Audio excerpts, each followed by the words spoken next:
Hey everyone, Jiu Jitsu Off the Ground Clip 2, St. Patrick's Day edition. Woo! I hope you're having a great St. Patrick's Day during the Corona-tine. My name is Dan Metcalf, 4-stripe brown belt in Hoist Gracie Jiu Jitsu, second degree brown belt in Kodokan Judo, father of two, husband to a home birth midwife, and thus very much on lockdown. Thought we would talk about cross training today. So, per Martin's post today on the Team Tacoma forum, there's always things that you can be working on, including your nutrition, hydration, exercise, and I thought we would focus on the sort of fitness things that we can do on our own and also provide a little context for what my journey has looked like in that regard to see if it might be helpful for you. I think I mentioned in the last clip, I've been reading the Book of Five Rings the last few days, and it really goes to show, being published in the first part of the 17th century, that there's not a lot new under the sun. For example, in it, Musashi mentions that you got to understand that this is something that requires 1,000 days of practice for training and then 10,000 days of practice for refinement. It sounds a lot like Malcolm Gladwell's 10,000 hours. And this is on the same page as saying that you need to understand that today you will overcome the you of yesterday. Tomorrow you will start to defeat lesser opponents. And later on, you'll defeat greater opponents. I'm reminded actually of something that Jay once said about how, in effect, you got to work on defense with those who are superior to you, offense with those that are maybe not as far as along the path, and your transitions on those who are roughly equal to your skill level. But enough about that. Let's go to the garage and the whiteboard for some chart work. From Studio A to Studio B. So, real quick disclaimer, I offer this not so much as a prescriptive, but just as sort of what went on with my journey with all this stuff so far, and hope that that maybe helps some folks to contextualize the tools that they might choose to work with, or what might be a good fit for them wherever they are at right now. So you can see I've got skill development on this axis, and along here, kind of years.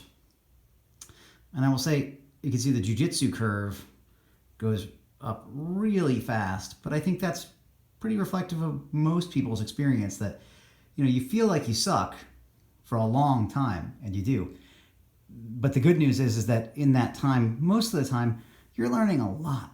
And, you're being crushed by people that have decided to make this a thing that they do all the time, most of the time. I mean, if you're a white belt getting crushed by a blue belt or a blue belt getting crushed by a purple belt, that person's already like up here. I mean, really, relative to the general population.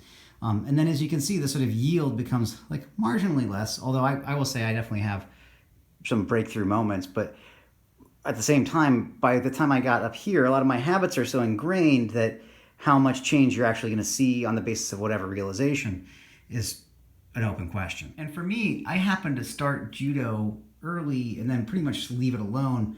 And I would say that my skill level was not that high and also stayed not that high and is now maturing.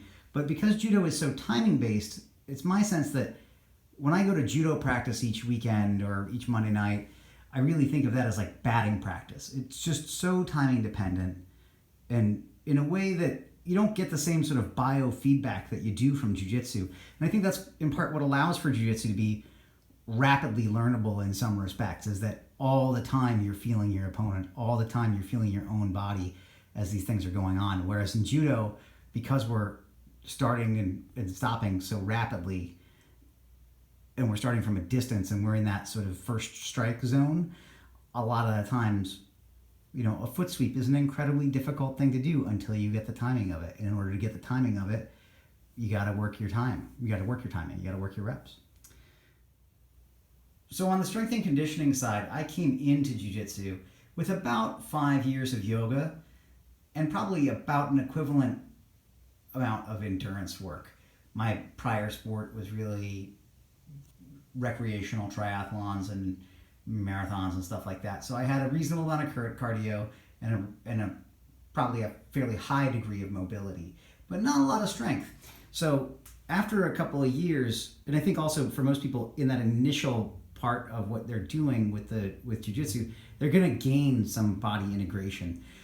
A sort of counterfactual to this is that a lot of people get jits rib in their first year or two, where they just haven't quite learned how to tense their body appropriately. and then they either over tense or under tense while they're under pressure, and then they get like some strains in their intercostal muscles, like between their ribs and stuff like that, and they're like, oh man, I can hardly breathe.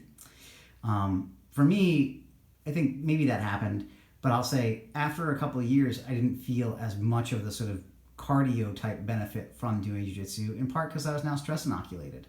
So at that point, I introduced some kettlebells and some CrossFit, which, I think ultimately I decided that was not a fit for me, or that in order to mature further as far along the sort of strength and conditioning axis or line here, I had to break those things into two things. So that's what's going on here.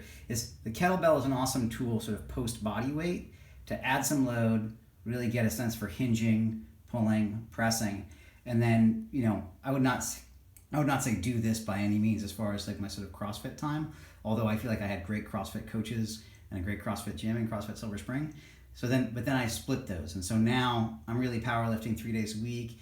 And then for conditioning, I swing a sandbag around. I use the brute force sand deck, and then I go for a run each weekend. And then Tabata kind of cycles through with that sand deck as well.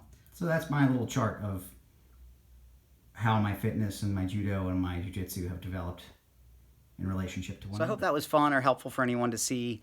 I know for me, it was kind of fun to sort of look back and see it, the manner in which I integrated those things as someone who has been fortunate to just sort of stay consistent. And I do think that a substantive part of staying consistent, other than living a block from the gym, has been staying at a certain level of fitness so that I didn't ever feel like I was going to break myself by going in, or indeed get that broken. I've been, touch wood, relatively injury free. I did have an ACL tear prior to jiu-jitsu through judo. And at one point I strained an MCL. But basically, I've had the good fortune to stay on the mats the entire time during my journey.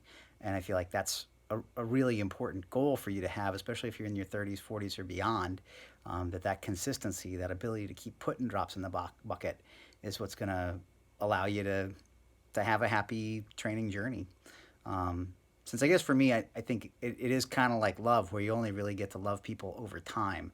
So being able to train over time, as opposed to kind of blowing your wad by training really hard for like a week, but instead being able to train consistently for years. I mean, really, most realizations that I have, or most of the levels on which things feel more and more comfortable, is because I've been able to come back to them, over 2 and 3 years, which, I mean, it's just been fantastic. So I hope this is helpful. I hope to see you on the live stream in the early mornings, Monday, Wednesday, 6 to 7:30.